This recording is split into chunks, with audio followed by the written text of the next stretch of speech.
discuté avec le professeur Mouchili ce matin sur la notion de quotient intellectuel. Et on peut s'interroger et se demander si le quotient, l'intelligence est une notion biologique, pour qu'on parle d'un quotient. Et est-ce que ce quotient est relatif à quoi? L'intelligence est-elle naturelle? C'est l'ensemble des questions par lesquelles nous allons passer dans le cadre de cette émission. Bonjour, professeur Mouchili. Ok, merci et merci de m'avoir invité.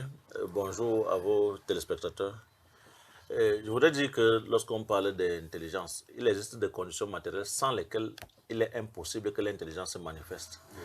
Mais lorsqu'on parle de quotient intellectuel, cela relève d'un ensemble de tests possibles permettant de mesurer la vivacité dans la réaction, la capacité de rétention et même la motricité de l'activité cérébrale pendant la construction d'un savoir. Mais pour cela, ces tests ne sont pas nécessairement des tests où on attend de l'étudiant, où on attend de l'individu sur qui on le pratique des résultats spectaculaires. Mais à partir d'un ensemble de tests psychométriques, on peut noter quelle est la réactivité de celui qui est testé et on va comparer sa réaction à celle des autres.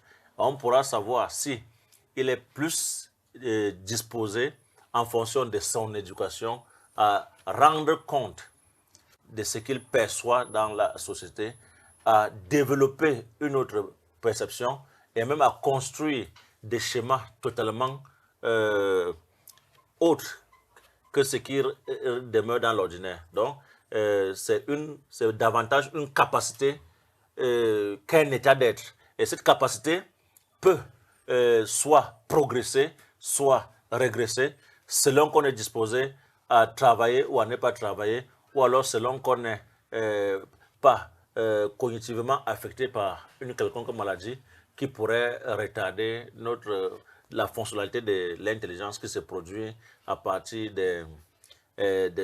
du fonctionnement même de ce cerveau. Prof, là est toute la question. C'est celle de savoir si nous avons tous les mêmes capacités. Est-ce que notre nature biologique nous donne relativement les mêmes capacités intelligentes? Bon, tant qu'on n'est pas déterminé à la naissance par une maladie qui affecte les fonctions cérébrales, la capacité dépend désormais des dispositions dans lesquelles on a mis un individu et qui doit croître ou bien qui doit connaître une maturation à travers le temps. Et en fonction de l'éducation, en fonction de son insertion sociale, c'est-à-dire de l'expérience personnelle, et en fonction de l'auto-prise en charge par cet individu, on peut mesurer, on peut savoir que l'intelligence, même si elle est déterminée, c'est-à-dire pour qu'elle soit possible, il y a des dispositions matérielles. Biologiques. Oui, des dispositions biologiques, c'est ça que j'appelle des dispositions matérielles. Ces dispositions biologiques donnent la possibilité, sont la possibilité pour l'individu de se déployer dans une sorte de, je veux dire, de zone de métacérébralité. C'est-à-dire, il développe une capacité à construire une réflexion qui peut être interprétée intersubjectivement, c'est-à-dire qui se comprend en société par autrui. Et ces capacités d'intelligence se mesurent déjà dès l'enfance, pendant que l'enfant grandit. Au départ même, à un moment, il se décide de se poser en s'opposant à vous. Ça peut être soit par la construction d'une idée qui se déconnecte de la réalité. Je ne sais pas si on peut appeler ça le mensonge, parce que c'est à ce niveau-là que dans le langage, on fait la première lecture de la prédisposition de l'enfant à une intelligence qui va normalement se déployer au cours du temps. C'est-à-dire, pendant aussi longtemps qu'il ne fait que mimer, on ne peut pas encore totalement savoir s'il est vraiment intelligent. Parce que l'intelligence se lit dans la capacité à improviser dans la créativité, par exemple, la capacité à changer le donné naturel en vue de le transformer pour un autre ordre, pour une autre activité. Oui. C'est-à-dire, l'homme ne s'adapte pas seulement, mais il adapte la nature à ses désirs. D'où la domestication de la nature, c'est la preuve que l'homme est un être intelligent. Et c'est ça qui le différencie de l'animal. Des autres êtres. Oui, oui. Bon, prof, quand vous parlez de mimer, quand on lit les études qu'on a sur le cerveau, on parle du cerveau mimétique, qui n'existerait peut-être pas plus seulement chez l'enfant, mais également chez l'adulte. Est-ce qu'on peut lier cela à la notion de curiosité dont vous évoquez souvent, que vous évoquez souvent quand on parle des études scientifiques? Disons que mimer, c'est répéter.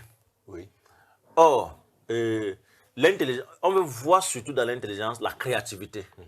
Voyez-vous? Bon, la curiosité incite à cette créativité. La curiosité ne devrait pas être juste une modalité de constat, de réalisation des constats. Au-delà du constat, que peut faire encore l'intelligence? Donc, c'est-à-dire cette capacité à se présenter devant la contingence sans se laisser déterminer par les données du réel, mais en donnant des orientations à ce réel. Des orientations nouvelles. Des orientations nouvelles, oui. Oui, qui pourraient être capables de transformer même toute la société.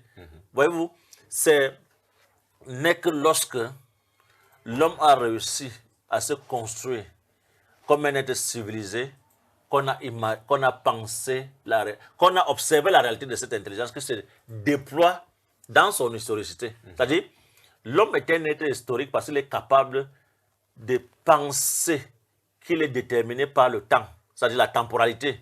Voyez-vous, bon, voyez-vous, quand la science évolue, on sort des considérations platoniciennes, par exemple. C'est-à-dire ces considérations qui voudraient que le monde soit scindé en deux catégories.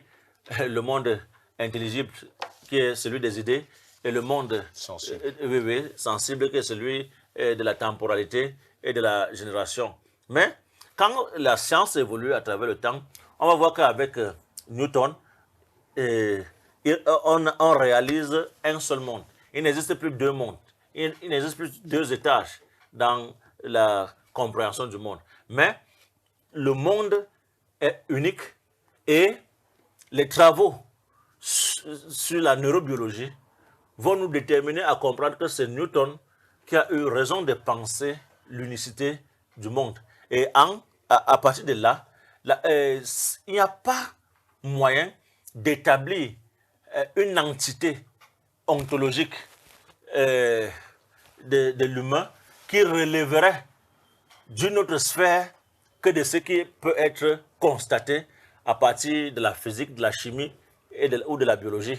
Oui. Ça veut dire que l'existence se fait et se détermine à partir de cet être biologique qui a des capacités qui transcendent la corporéité. Cela veut dire qu'il peut aller au-delà de ce à quoi le prédispose le corps et penser la vie autrement. Et les produits de cette intelligence se remarquent, surtout depuis la découverte des phénomènes quantiques au début du XXe siècle. Nous avons eu en 1921 l'invention de la radio, en 1925 l'invention de la télévision. Et c'est toujours pendant ce XXe siècle qu'on a réussi à avoir le radar, Internet, l'aviation. Parce que les faits scientifiques se sont succédés. Oui. C'est-à-dire qu'on est parti d'un fait A qui a inspiré un fait B, un fait C, un fait D, et ainsi de suite. Mais ce changement historique ne dépend pas d'une sorte de linéarité. Généralement, c'est une succession liée aux ruptures épistémologiques. C'est-à-dire, à partir du moment où des modèles scientifiques connaissent une crise, parce qu'il y a de nouvelles approches pouvant permettre d'améliorer ou de changer carrément la donne au niveau de la méthode, alors on passe à une autre étape. Et pour cette raison, quand vous regardez le nouvel esprit scientifique de Gaston Bachelard, il va nous dire que la méthode, tout discours sur la méthode est un discours de circonstances. Vous voyez qu'il y a rupture avec la conception cartésienne qui a parlé du discours de la méthode.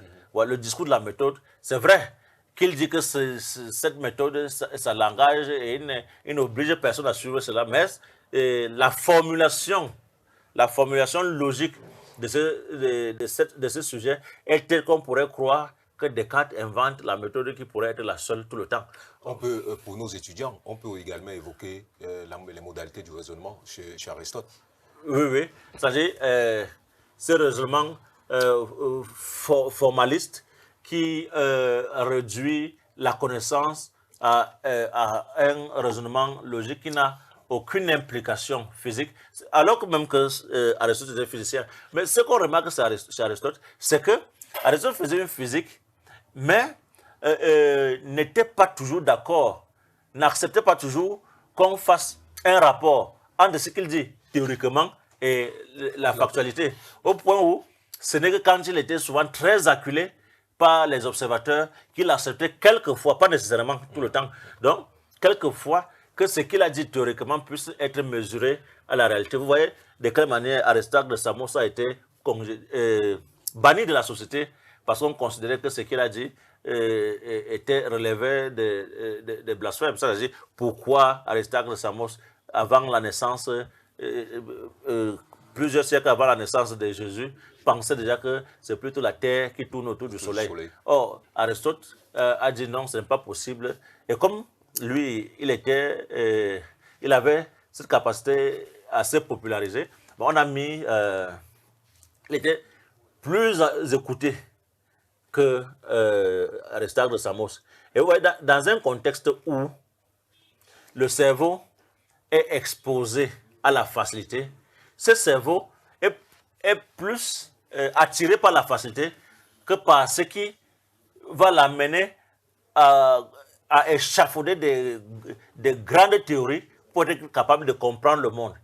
Voilà pourquoi on ne pouvait pas accepter la méthode d'Aristote de Samos. Il fallait attendre le XVIIe siècle pour voir Copernic nous dire que c'est plutôt Aristote de Samos qui avait raison et non Aristote. Et toute cette philosophie chez les Ioniens, c'est-à-dire ceux qui pensaient que la science est la seule fenêtre à travers laquelle il faut voir le monde, avec Démocrite, Anaximandre et bien d'autres à l'instar de Lucrèce, ceux-là ont été mis de côté.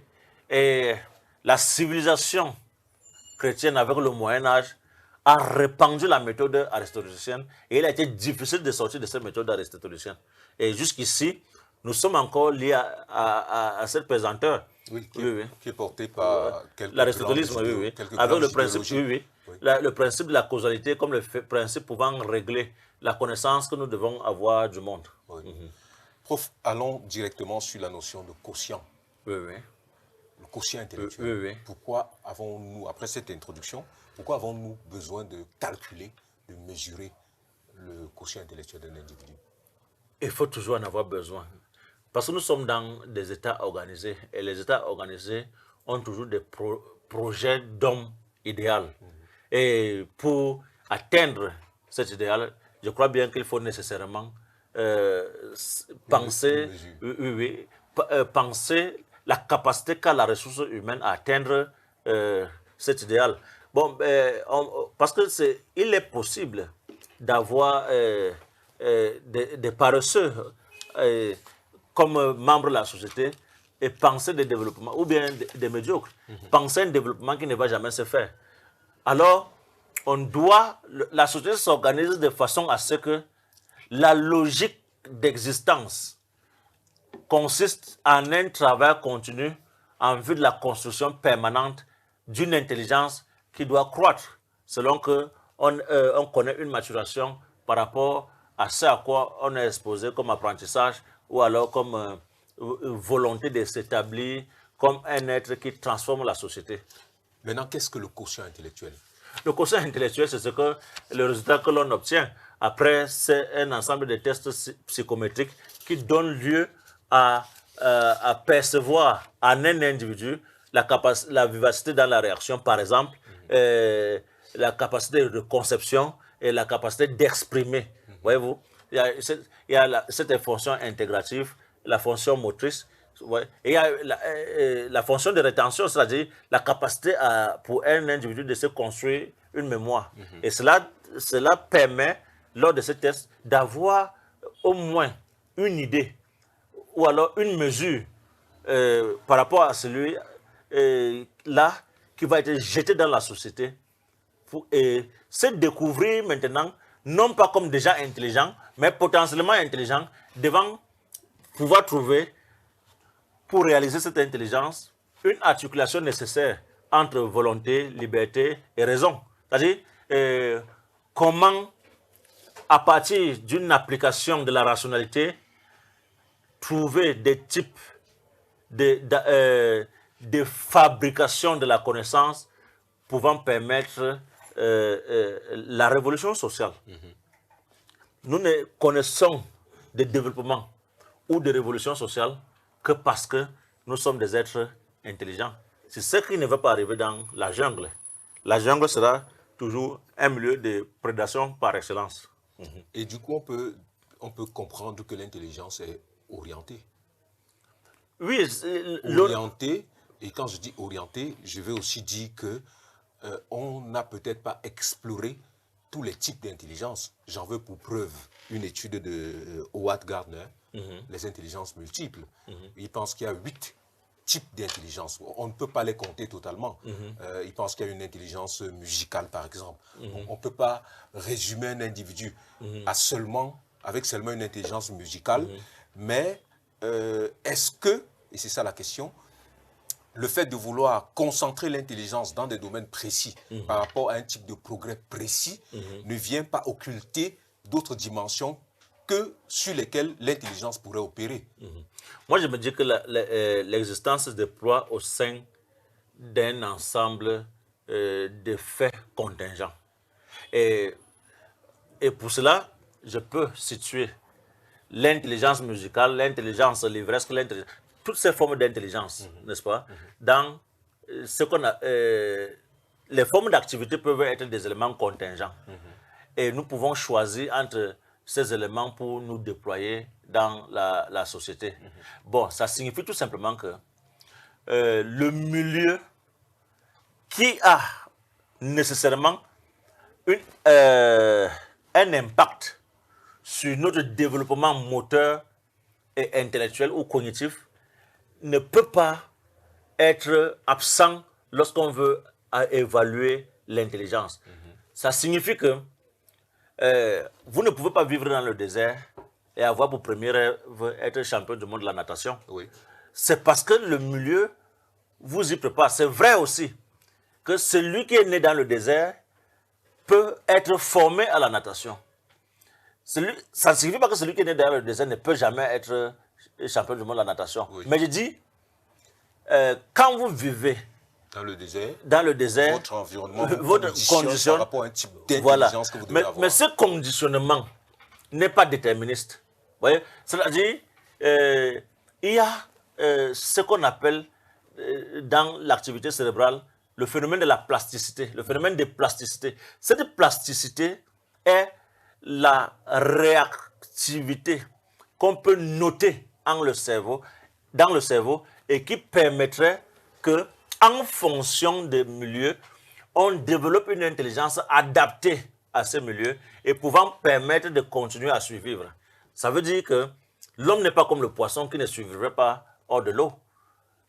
Celui qui vit dans le désert on ne va pas croire que celui-là mourra quand il sera sous des pluies fréquentes et abondantes. Oui. Donc, ça signifie que l'intelligence va se déployer autrement oui. Pour trouver les moyens pour résister, afin qu'un fait contingent ne le détermine pas, mais qu'il soit toujours là, celui-là qui détermine les conditions de son existence sans que la nature prenne possession de cette capacité qu'a l'homme de commander à la nature, de commander à elle. Et dans ce cas, si le calcul du quotient intellectuel est fonction d'une actualité, je m'en sers de tel, je crois que vous comprenez ce que je veux dire, est conscient d'une actualité, d'un environnement.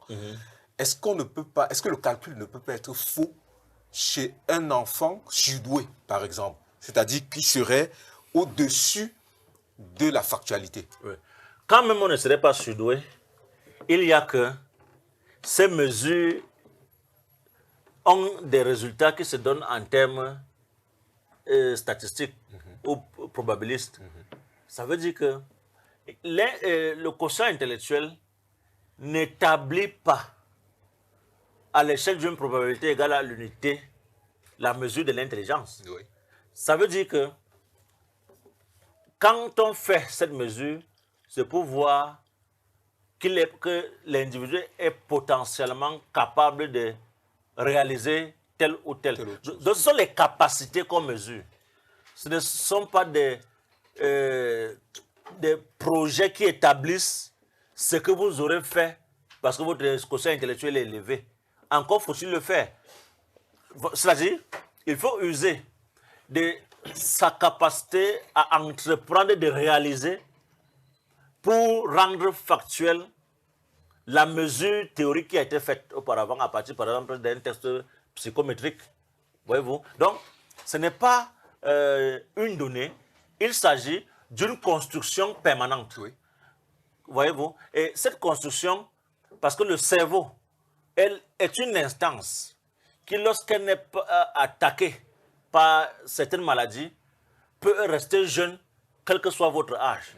Et ce cerveau pourrait être capable de s'adapter à de nouvelles données en vue de reconstruire autrement cette donnée. Donc, il faut seulement savoir quelle hygiène devons-nous avoir de notre cerveau, comment devons-nous en faire usage et quelles sont les opportunités qui s'offrent à nous pour que notre intelligence continue, malgré la possibilité d'entrer dans la VS, à fonctionner de façon optimale. Prof, je n'ai pas consulté les statistiques depuis l'histoire de la notion de quotient intellectuel. Oui. Mais si vous dites par exemple que bon, les Noirs, dans la période du 15e et du 16e siècle, avec l'idéologie esclavagiste que nous tous on connaît, sont inférieurs d'intelligence.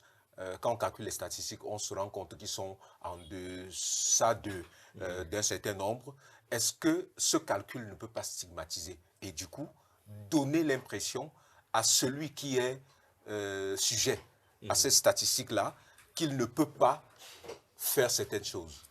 Disons que si le noir était aussi un infra-humain,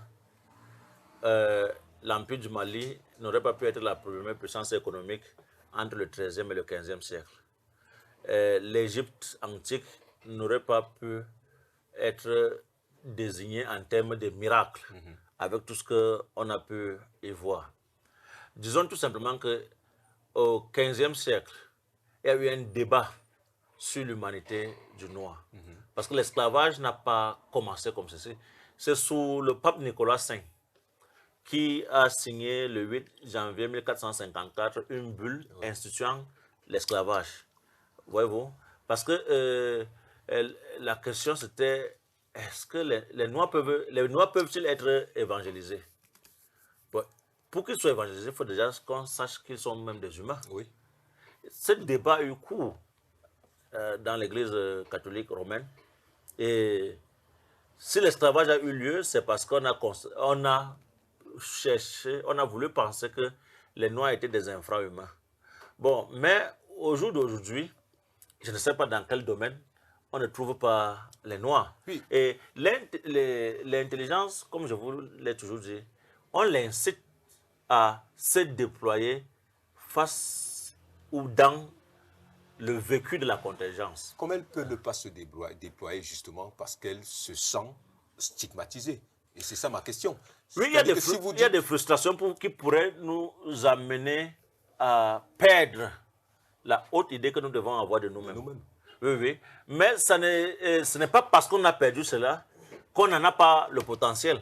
Ce qu'il faut faire, c'est quelle est la capacité pour nous de résister à ce type de frustration raciste qui, aujourd'hui, est revendiqué par les peuples noirs comme un crime contre l'humanité, mais qui n'est pas...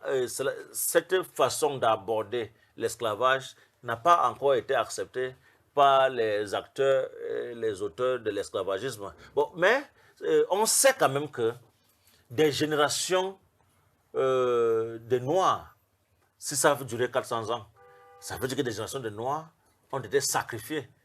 Voilà. à l'esclavage. Bon, pourquoi, comment dire qu'on est sous ou moins intelligent que les autres? Alors, Je ne suis pas sur la considération, je suis sur la manipulation qu'on peut faire du quotient intellectuel. Oui, il peut y avoir une incidence. Oui. Il peut y avoir une incidence de cette manipulation sur notre manière de nous concevoir nous-mêmes. Mais là, c'est idéologique. Oui, tout à fait. Cette idéologie qui permet de développer le complexe de l'homme blanc Oui. est tel que, même aujourd'hui, nous et beaucoup d'entre nous, nous envisageons comme des hommes, pas des sous-hommes, mais des hommes de seconde classe. Oui. Oui. Mais je pense pour ma part qu'en ce 21e siècle, on ne peut pas continuer à penser ainsi, à croire que les Noirs se sentent toujours... Bon, sauf dans les cas de déficit d'éducation. Mais vraiment, sinon, avoir encore le complexe du blanc aujourd'hui, c'est vrai qu'il y a même à des hautes sphères de l'intelligence politique on continue à croire que peut-être le blanc serait au plan cognitif supérieur au noir, mais on se trompe. Peut-être qu'il faut sortir peut-être de la dualité des blancs et des noirs pour se rendre compte que même dans la société blanche, il y a ce qu'on appelle la société des classes. Si on en refait à Marx, par exemple, en se disant que la société, la classe qu'il appelle la classe bourgeoise, peut fabriquer comme ça des concepts dont elle se sert idéologiquement pour pousser l'autre classe dite inférieure à rester à sa place. Justement, sauf que Marx dit dans ses textes sur son marxisme, oui. Ce qu'il veut montrer, c'est que la classe bourgeoise a la capacité de se révolter. Oui. C'est-à-dire, s'il a pensé ainsi, ça veut dire qu'il nie pas l'existence de l'intelligence chez les travailleurs. Oui. Mais seulement, il leur demande d'être conscients de la situation qu'ils vivent et de revendiquer. Il ne s'agit pas tout simplement de revendiquer. D'installer le travailleur au sommet de l'industrie. Oui. Parce que c'est le travailleur qui fait que l'industrialisation soit réalisable. Oui. Voyez-vous? Bon, voilà le projet de Marx. Mais maintenant, est-ce que les travailleurs, parce que les travailleurs ne sont pas parfois conscients, quand le système est automatisé, est-ce que vous êtes encore disposé à penser comme des hommes libres? Là est toute la question. Oui, oui. Là est toute la question. Si le système s'automatise, il vous met à un niveau de la chaîne. Et vous restez à votre place en sachant bien que toute votre liberté ou bien toute la justice qui vous est due est liée à la place à laquelle vous vous situez. Et c'est pour ça que ma question, je la repose. Est-ce que la notion de quotient intellectuel n'est peut-être pas dangereuse? Je ne pense pas qu'elle soit dangereuse en tant que telle, parce que, voyez-vous, Marx a parlé à un certain moment donné de l'histoire. Et le processus de démocratisation de l'industrialisation est tel que, à partir du moment où c'est l'efficience qui compte, il faut voir qu'on peut partir du bas de l'échelle aujourd'hui pour arriver au sommet de la même entreprise. Ce qui n'était pas nécessairement faisable à l'époque de Marx. Voyez-vous? C'est-à-dire, vous entrez dans une entreprise, parce qu'on veut produire la plus-value, on est dans l'obligation d'accepter, même contre soi, que chacun puisse gravir des échelons.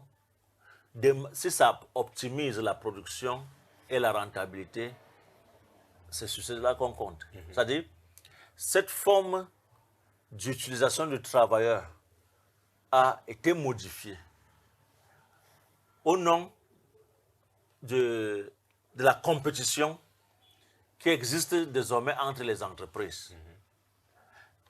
Aujourd'hui, c'est le meilleur qui est au poste le plus élevé tant que cela peut permettre d'optimiser la rentabilité Oui, oui, et le profit. Voyez-vous? Donc, Marx n'a donc pas prêché dans le désert. Au moins, en lisant Marx, on comprend que le travailleur est l'élément utile de la société, si ce n'est le plus utile. Et il faut donc, parce que le travailleur, en travaillant, acquiert de l'expérience, compter sur lui pour toujours plus de rentabilité. Et quand il acquiert de l'expérience, ça signifie que la sagesse grandit et il a la possibilité même, c'est vrai qu'il y a la routine qui pourrait lui faire perdre la tendance à la créativité, mais la formation contemporaine des travailleurs ne permet plus de réduire le travailleur à des tâches manœuvrières. Voyez-vous? Donc il y a la possibilité de partir du dernier des manœuvres au sommet de l'échelle aujourd'hui. Prof, est-ce qu'on peut modifier le quotient intellectuel? C'est-à-dire est-ce qu'on peut mesurer le quotient intellectuel d'un enfant qui a entre 5 et 10 ans, le remesurer entre 20 et 25 ans et y avoir d'autres données? C'est possible. Parce que entre 5 et 10 ans, le cerveau n'est pas encore totalement constitué. Donc c'est donc normal qu'à la fin de la maturation biologique du cerveau, que l'individu ait changé. Parce que ce processus de maturation fait qu'il ne peut pas s'installer dans les mêmes habitudes. Et quand même on mesure le quotient intellectuel, on peut ne pas avoir toutes les données pendant qu'on est en train de procéder à cette mesure, parce qu'on n'est pas toujours sûr d'avoir mis l'individu dans toutes les dispositions possibles pour que aucune frustration n'entraîne la non-expression d'une de ses capacités. Voyez-vous, en fonction, parce que en dormant dans la nuit même, on peut avoir une chute de tension, on peut avoir une montée de tension, on peut avoir... Tout ça participe de la capacité de réaliser un acte intelligent.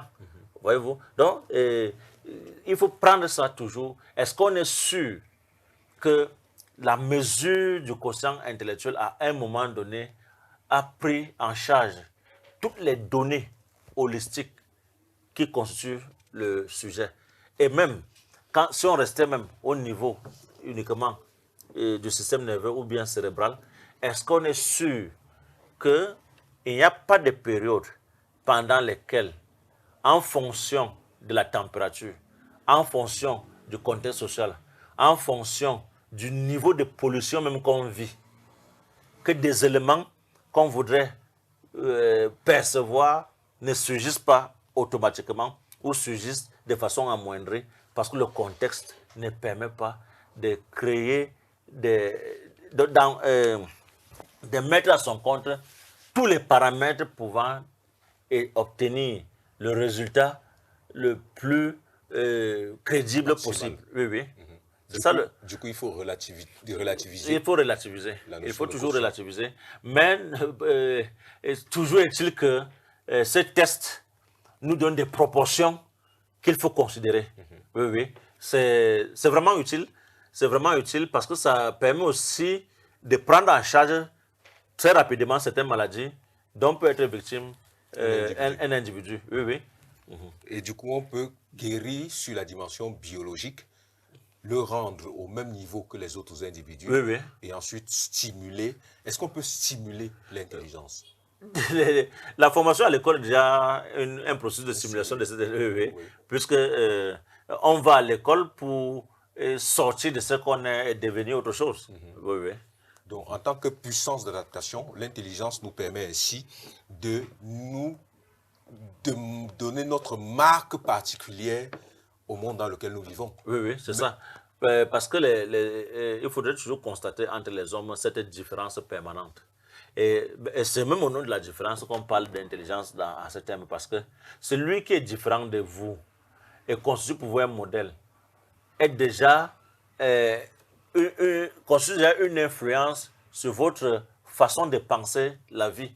Parce que si vous avez un modèle, vous aurez envie de réaliser ce modèle. Voyez-vous? Et c'est quelque chose qui vous pousse à aller de l'avant. Voyez-vous? Donc, il faut constater dans la différence un principe nécessaire pour l'évolution euh, de la valeur cognitive de chaque individu. Et du coup, c'est dans l'intersubjectivité. L'intelligence est subjective, mais c'est dans l'intersubjectivité, c'est-à-dire la discussion, l'échange, qu'elle parvient à croître. Bon, je dirais plutôt l'altérité. Vous voyez, la prise en charge de l'autre, oui. Et du coup, à ce moment, on peut, et ce sera certainement l'une des thématiques sur lesquelles nous allons discuter, est-ce qu'on peut créer une intelligence de masse? Est-ce qu'on peut rendre un peuple intelligent? Oui, si on les incite à la culture du travail. Est-ce qu'il y a des dimensions biologiques qui peuvent y participer? Des dimensions biologiques, oui, parce que vous savez, l'homme est doté de cellules tellement plastiques que... Qu'on peut les modifier. Oui. Bon, on peut changer les conditions d'adaptation et de praticabilité même de l'intelligence. Ça veut dire que selon les âges, on peut savoir comment doser le processus de formation qui accompagne un individu à une maturité rapide et consistante. Voyez-vous?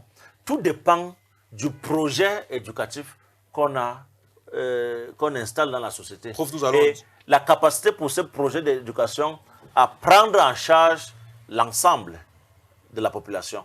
Oui. Prof, nous allons en discuter dans un prochain débat.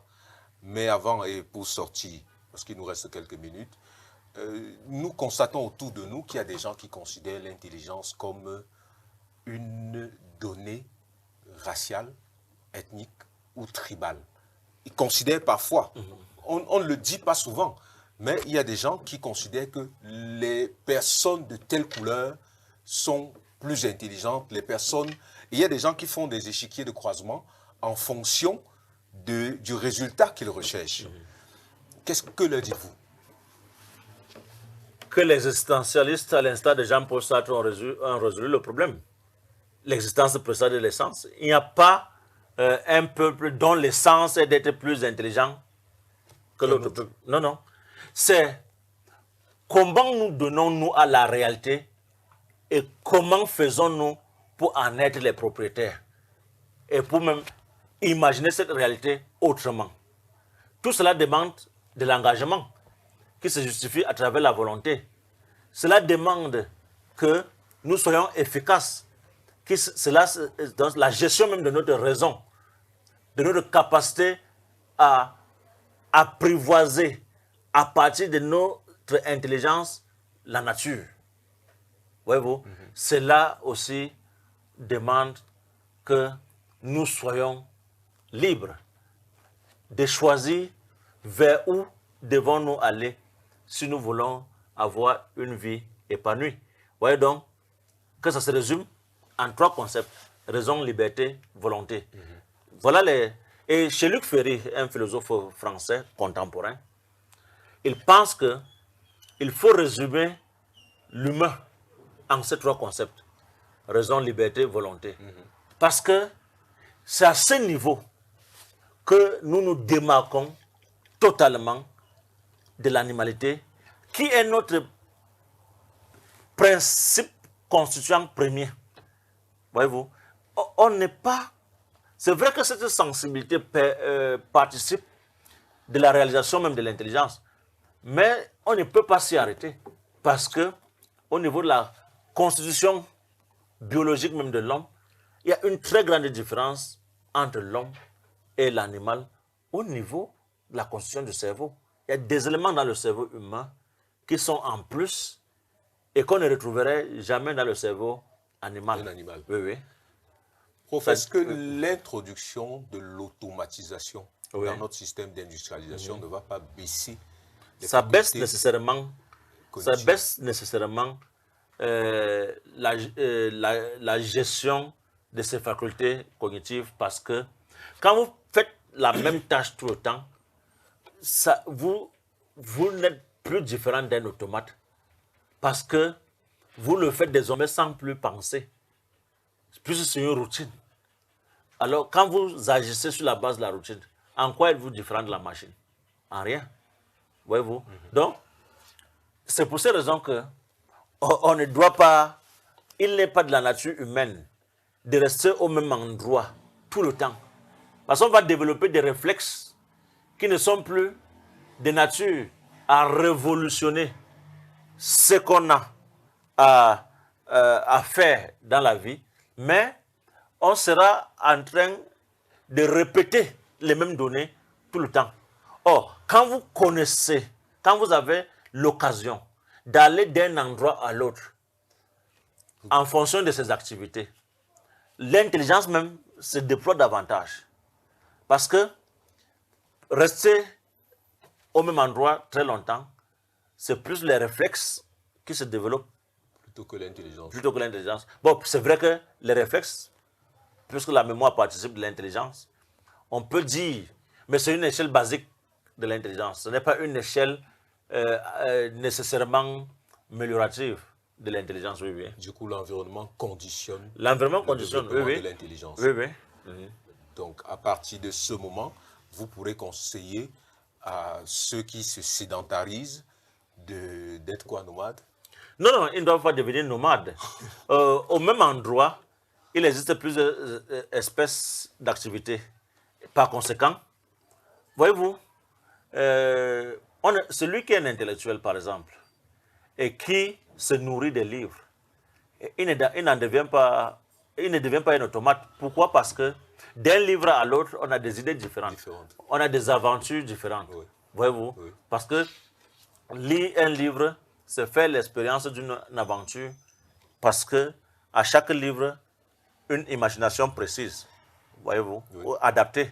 Un nouvel environnement un vécu nouvel, par un autre voilà, auteur. oui, oui. Que vous- Tout ça fait que, c'est pour cette raison que Pic de la Mirandola disait en son temps qu'il faut se méfier de celui qui n'a lu qu'un seul livre. Il est plus dangereux que celui qui n'en a rien lu. Parce que celui-là croira que toute la vérité se trouve dans son Voilà, seul livre. dans sa Bible. Et, oui, oui, et il y a possibilité pour celui-là de développer une sorte d'intégrisme.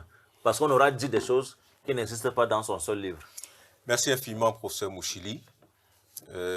Disons à nos téléspectateurs de nous rejoindre très bientôt sur notre chaîne pour vous écouter dans un autre débat.